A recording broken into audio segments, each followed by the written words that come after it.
मतलब आज आप माननीय शरद पवार जी से मिलने के लिए गई थी, वहाँ पे ये हमें पता लगा आपके द्वारा कि एजुकेशन और हेल्थ को लेकर के कुछ बातें हुई, क्या बातें हुई? आज हम हमारे जो यूपीएससी के क्लासेस के जो मेरे क्लासमेट्स थे और कॉलेज के जो मेरे क्लासमेट्स थे, उन सब के साथ काफ़ी टाइम से हमारी बातचीत चल रही थी कि हमको पवार साहब से मिलना है। एक ओवरऑल जो हमारे देश का, महाराष्ट्र का जो एक माहौल तैयार हो रहा है, उसके बारे में बात करनी है, एजुकेशन को लेके बात करनी है।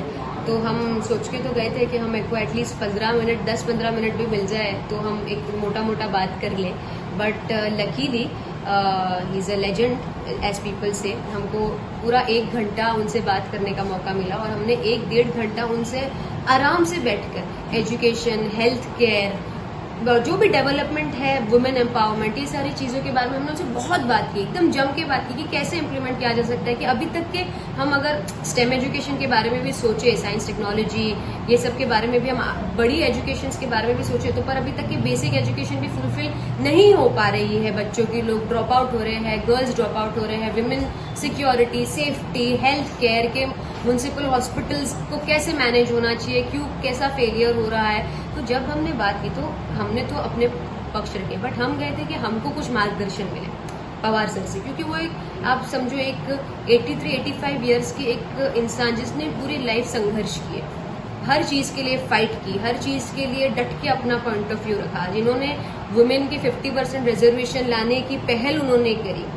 तो उनसे हमको राय मशवरा चाहिए कि हम कैसे लेके आगे बढ़े यूथ के लिए क्या मैसेज देना चाहते हैं वो। हाँ यार, आवाज क्यों आ रही है मेरे को? अच्छा, उस तरफ कर। हमने तो शरद पवार सर से थोड़ा तो साइलेंट बंद कर दो ना, बंद नहीं होगा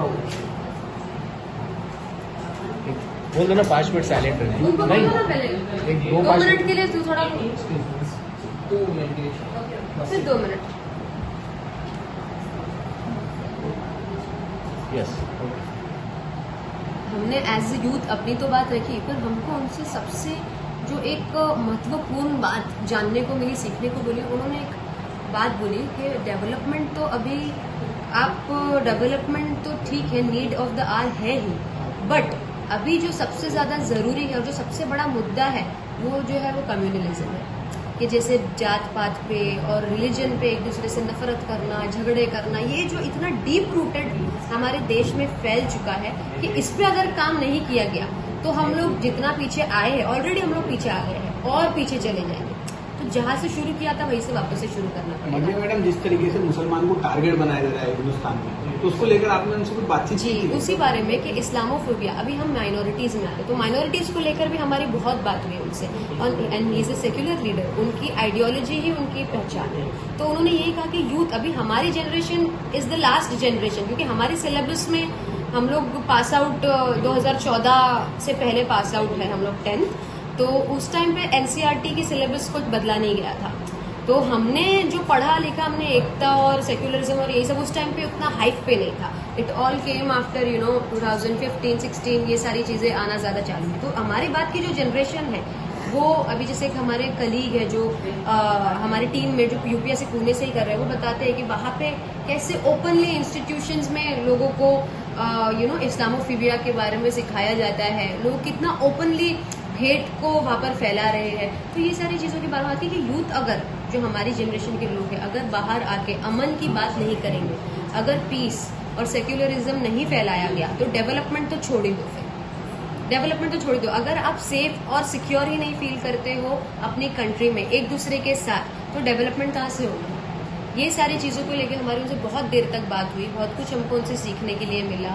एजुकेशन, हेल्थ केयर, ये सारे डिपार्टमेंट के बारे में हमने उनसे जितनी हो सकी उतनी बात की। उन्होंने सबके लिए सुझाव भी अपने अपने थोड़े थोड़े देने दिए, पर फिलहाल वो कह रहे हैं कि सबसे ज़्यादा हमको अगर किसी चीज़ पे फोकस करना चाहिए तो वो अमन फैलाने पे करना चाहिए, एकता फैलाने पे करना चाहिए। जैसे कि देखा गया कि आप इससे पहले भी मुंब्रा में नशे और कचरे के खिलाफ आपने आवाज उठाई, अब जैसे कि आपके माइंड में ये मुद्दा है कि सबसे पहले हमें इस्लामोफोबिया के बारे में बात करनी चाहिए, तो अभी आपकी क्या प्लानिंग है इन सारे मुद्दों को?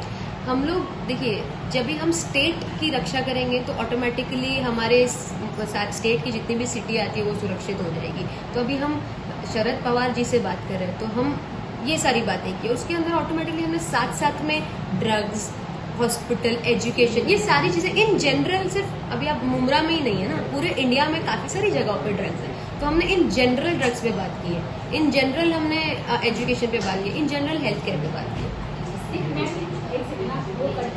मैम मेरा क्वेश्चन ये था कि अभी जो आपको पता चला कि इस्लामोफोबिया बहुत ज्यादा फैल गया, मतलब डेवलपमेंट से पहले हमें इस्लामोफोबिया के बारे में सोचना चाहिए, तो इस पे आप आगे क्या करेंगे?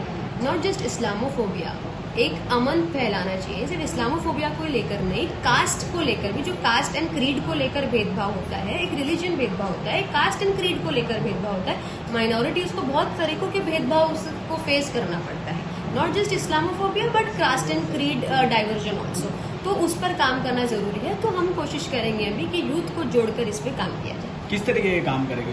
जैसे काउंसलिंग करना, शुरू तो वहां से ही करना पड़ेगा, एजुकेट करना, अवेयरनेस क्रिएट करना, इससे ज्यादा हम क्या ही कर सकते हैं। Thank you.